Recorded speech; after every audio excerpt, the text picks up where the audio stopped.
ذکر علی سن کر جب بھی میرے دل کو سکون ملتا ہے، میں اپنی ماں کو ہزاروں دعائیں دیتا ہوں۔ سبحان اللہ۔ سامعین محترم، وقت بالکل مختصر ہے، انشاءاللہ اپنے وقت پر نماز ہوگی۔ میں کوشش کروں گا 2-3 باتیں جو آپ کے گوش گزار کروں گا۔ آج کے اس دن کے نسبت سے دعا کرتا ہوں کہ اللہ تبارک و تعالی حضرت علی المرتضیٰ شیر خدا کرم اللہ وجہہ الکریم کے صدقے ہم سب کی بخشش فرما دے، آمین۔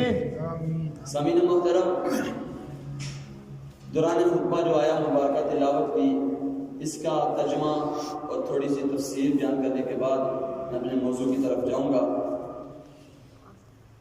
اللہ تبارک و تعالیٰ نے قرآن مجید فرقان حمید میں فرمایا انا آتیناک الکوثر۔ یہ قرآن مجید فرقان حمید کی سب سے چھوٹی صورت ہے، سب سے آخری یعنی چھوٹی صورت ہے۔ اس کے بارے میں درجنوں علماء اور مفسرین اکرام نے، جمہور اہل سنت و جماعت کے علماء نے یہ ترجمہ اس کا کیا ہے کہ اے محبوب، ہم نے آپ کو اجر کثیر عطا فرمایا۔ اور بعض مفسرین نے اس کے بارے میں لکھا کہ اے محبوب، ہم نے آپ کو سارے جہان کی کل کائنات کے خزانوں کی کنجیاں عطا فرما دی۔ سبحان اللہ۔ اور سینکڑوں علماء اکرام اس سے مراد یہ لیتے ہیں، اس کا شان نزول جو ہے وہ یہ ہے کہ جب میرے اور آپ کے لجپال آقا علیہ السلام کے 2 صاحبزادے جن کو طیب اور طاہر کہا جاتا ہے، آپ کا دنیا سے یکے بعد دیگرے وصال ہو گیا، تو کفار اور مشرکین نے، میرے اور آپ کے لجپال آقا کے دشمنوں نے آپ کو یہ تانے دیے کہ نبی محمد خود کو نبی کہتا ہے صلی اللہ علیہ وآلہ وسلم، خود کو نبی کہتا ہے۔ اب محمد کا جو نسب ہے، 2 بیٹے تھے وہ دنیا سے چلے گئے، اب اس کا نسب جو ہے وہ ختم ہو گیا ہے۔ تو مفسرین اکرام لکھتے ہیں کہ اللہ تبارک و تعالیٰ نے جبریل کو یہ حکم دے کر بھیجا کہ اے جبریل جاؤ اور میرے محبوب کو یہ بتا دو کہ اے محبوب غم نہ کرنا، ہم نے تجھ کو فاطمہ عطا فرما دی۔ سبحان اللہ۔ اب اس سے مراد، کوثر سے مراد حضرت امی فاطمہ الزہرا سلام اللہ علیہا کا ناموں میں سے ایک نام کوثر بھی ہے۔ تو مفسرین اکرام لکھتے ہیں کہ اس سے مراد اللہ تبارک و تعالیٰ نے جبریل امین کو یہ دے کر بھیجا اور اپنے نبی کو یہ تسلی دی کہ اے محبوب پریشان نہ ہونا، ہم نے تجھ کو فاطمہ عطا فرما دی ہے اور تیرا نسب ختم نہیں ہوگا، ہم نے تیرا نسب فاطمہ کے بطن اطہر میں رکھ دیا ہے، اور جو تیرا نسب چلے گا وہ علی کی اولاد سے چلے گا۔ سبحان اللہ، ماشاءاللہ۔ گویا جو علی کی اولاد ہوگی، جو فاطمہ کی اولاد ہوگی، وہی تیرا نسب ہوگا، وہی تیرا خون ہوگا۔ سبحان اللہ۔ پھر حضرت مولا کائنات علی المرتضیٰ شیر خدا کی ولادت و سعادت 13 رجب المرجب شریف کو کعبے کے اندر ہوئی۔ اب یہاں ایک بات میں کرنا چاہوں گا، کچھ لوگ یہ کہتے ہیں کہ نعوذ باللہ مولا علی کے والدین جو تھے، نعوذ باللہ ثم نعوذ باللہ نقل کفر نباشا، کہ آپ دارہ اسلام میں نہیں تھے۔ یہ ایک عقلی دلیل ان کو میں دینے لگا ہوں جہاں تک میرا اپنا علم ہے۔ اگر یہ بات تھی تو پھر مجھے یہ بتائیں، کیا اللہ تبارک و تعالیٰ نے کسی کافر اور مشرک کو کعبے کے اندر جانے کی اجازت دیتا؟ علی کی ولادت کعبے کے اندر ہوئی۔ مفتی احمد یار خان نعیمی رحمۃ اللہ تعالیٰ علیہ اپنی کتاب شان حبیب الرحمان میں لکھتے ہیں، کتاب میرے پاس موجود ہے، حوالہ دینے کے لیے میں ذمہ دار ہوں۔ آپ فرماتے ہیں کہ مولا کائنات کی ولادت کعبے کے اندر ہوئی۔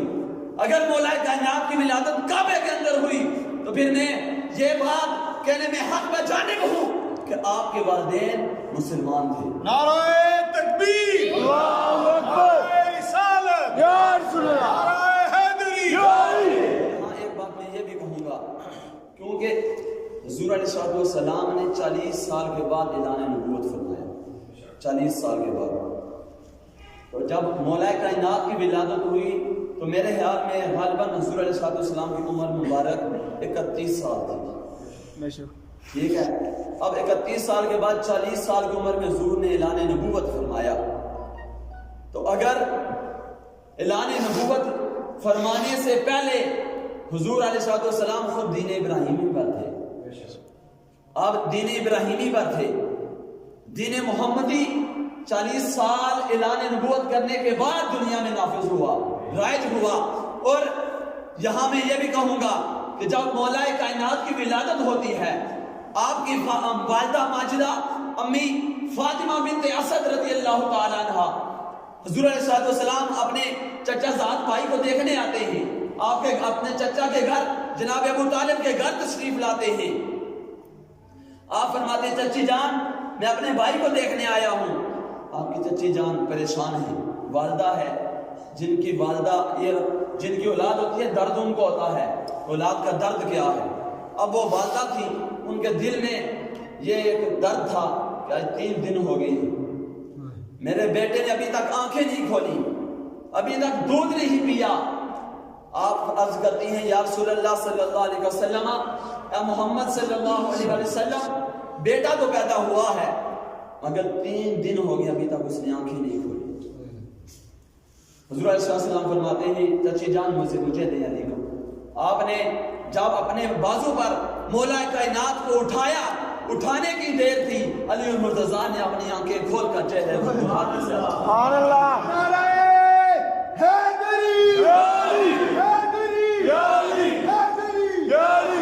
وقت مختصر ہے، دل تو میرا بہت کرتا ہے کہ آپ سب میں باتیں کروں. اب جب مولا کائنات نے آنکھیں کھولی، حضور علیہ السلام نے گٹی کے طور پر اپنا لعاب دہن مولا کائنات کو عطا فرمایا. سبحان اللہ. سبحان اللہ. یہاں ایک بات، ایک بہت اہم مسئلہ جو ہے وہ حل ہو جاتا ہے. جو لوگ یہ کہتے ہیں کہ مولا علی نے اتنی سال کی عمر میں ایمان لایا کیونکہ حضور نے تو اعلان نبوت ہی 40 سال کے بعد کیا. اس لیے آپ نے دین محمدی کو اس وقت حضور کی نبوت کا اقرار کیا کہ میں آپ پر ایمان لاتا ہوں. مگر آپ دین ابراہیمی پر تھے.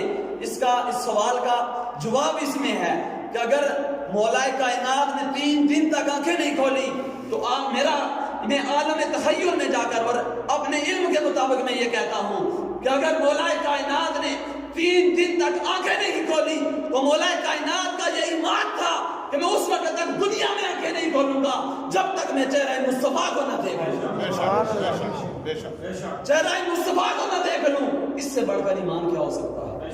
پھر خیبر کے مقام پر میرے اور آپ کے لجپال آقا نے خود فرمایا کہ کل ایمان کے مقابلے میں آج کل کفر کے مقابلے میں کل ایمان آ رہا. کیا بات ہے. آخری بات کر کے میں اجازت چاہوں گا. جو لوگ یہ کہتے ہیں کہ یا علی مدد نہ کہو، علی کو مشکل کشا نہ کہو، ان کے لیے خیبر کے مقام پر جب مرحب آیا، واقعہ بہت لمبا ہے، میں نے آپ کو سنایا ہوا ہے جمعۃ المبارک پر. میں نے آپ کو یہ واقعہ سنایا ہوا ہے جمعۃ المبارک کے موقع پر. اصل جو بات ہے وہ میں یا علی مدد جو ہے یہ کہاں سے ثابت ہے، یہ کہنا چاہیے یا نہیں کہنا چاہیے. سب سے پہلی تو بات یہ ہے کہ جب خیبر کے مقام سے میرے اور آپ کے لجپال آقا واپس آئے تو حضور نے خود علی کا ہاتھ پکڑ کر فرمایا من کنت مولا فہذا علی مولا، کہ جس کا میں مولا ہوں اس کا علی مولا ہے.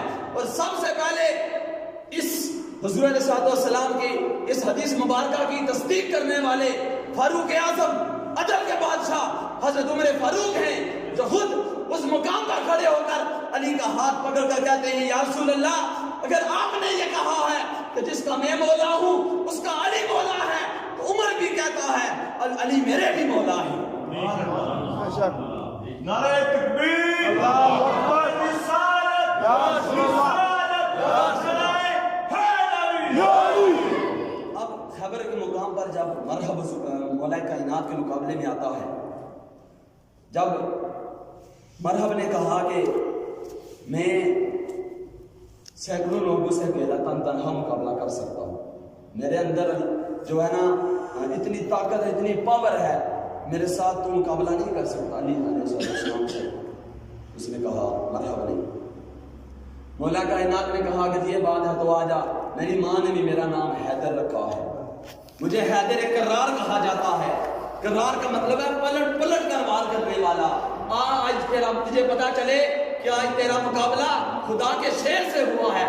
جب مرحب آگے آتا ہے علی علیہ السلام کو کہتا ہے اے علی تم وار کرو مجھ پر.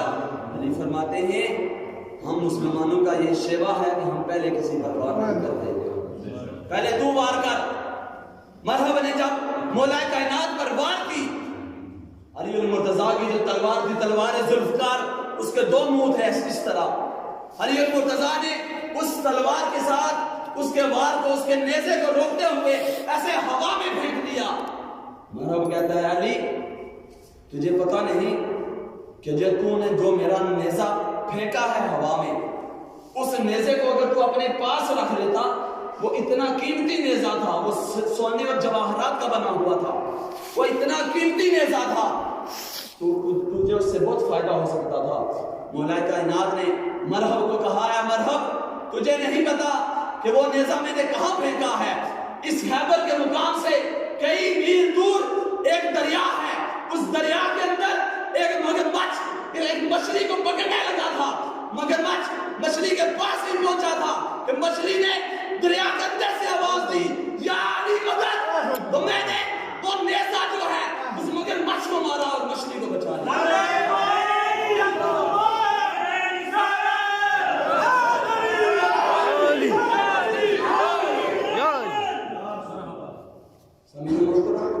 مچھلی اگر دریا میں پکارے یا علی مدد, تو مولا کائنات اس کی مدد کر سکتے ہیں. تو ہم تو مسلمان ہیں, ہم انسان ہیں, ہمارا یہ عقیدہ ہے کہ علی کل مومن ہے, کل ایمان ہے, اور امیر المومنین ہیں, داماد رسول ہیں, زوج بطول ہیں, جن کے بارے میں میرے اور آپ کے لجپال آقا نے خود فرمایا کہ علی منی و من علی لحم لحمی جسم کا جسمی. علی مجھ سے اور میں علی سے, علی کا جسم میرا جسم ہے, علی کا خون میرا خون ہے. تو پھر سامعین محترم اگر حب علی دل میں نہ ہو تو ایمان کامل کا مکمل نہیں ہو سکتا. حب علی کے بغیر کبھی بھی عبادت نہیں ہو سکتی, رب کی بارگاہ میں قبول نہیں ہو سکتی. اس لیے اگر دنیا میں رہنا چاہتے ہو حب علی میں جیو.